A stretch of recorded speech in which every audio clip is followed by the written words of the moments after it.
We've experienced Kevin Bacon impersonators wearing purple hats and sexy purple sunglasses. We've experienced Kendra Barker and her ever so wonderful expression of working with Pat Tippin. We've experienced Doug Koenig and his outstanding set that drove probably the fucking most dried up vagina out of this bar, so we don't have to worry about Doug fucking cobwebs. Yes! That is a good thing. So, with that being said, ladies and gentlemen, we are not going to be causing any more cobwebs with our next comedian. Oh, no. We're going to be bringing up a man who made his debut here, right here, about 4 weeks ago. And ever since then, has been making waves in the comedy circuit, ladies and gentlemen. Give it up for my man, Ryan McCarricker.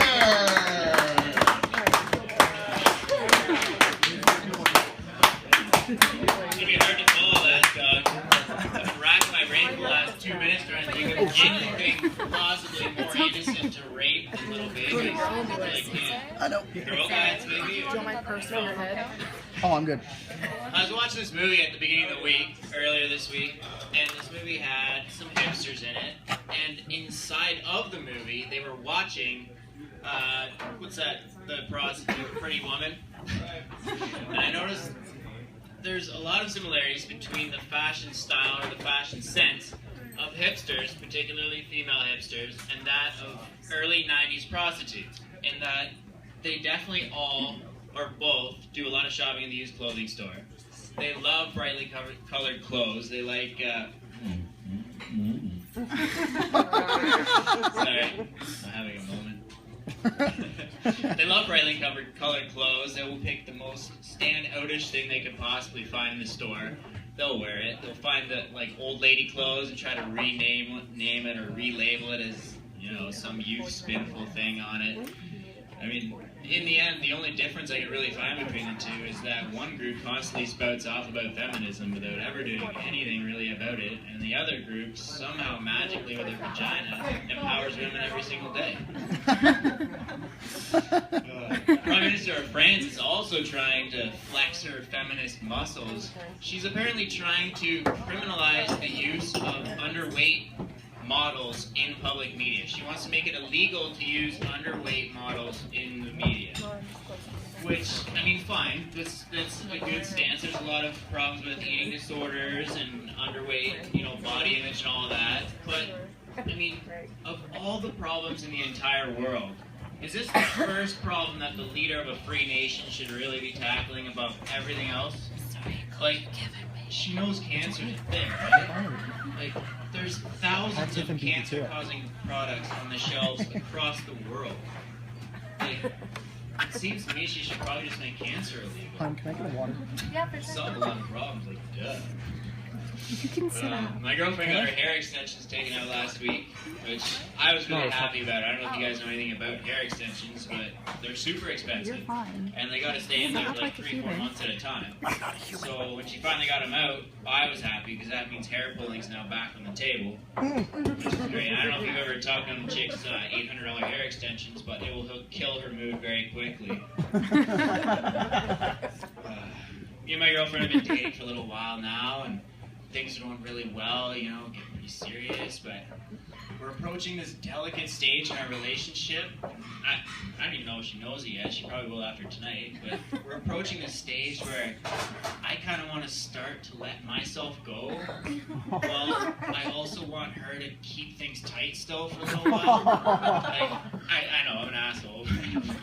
I mean, I've been taking a little longer between haircuts, letting it go a little longer, shave my balls way less often, you know.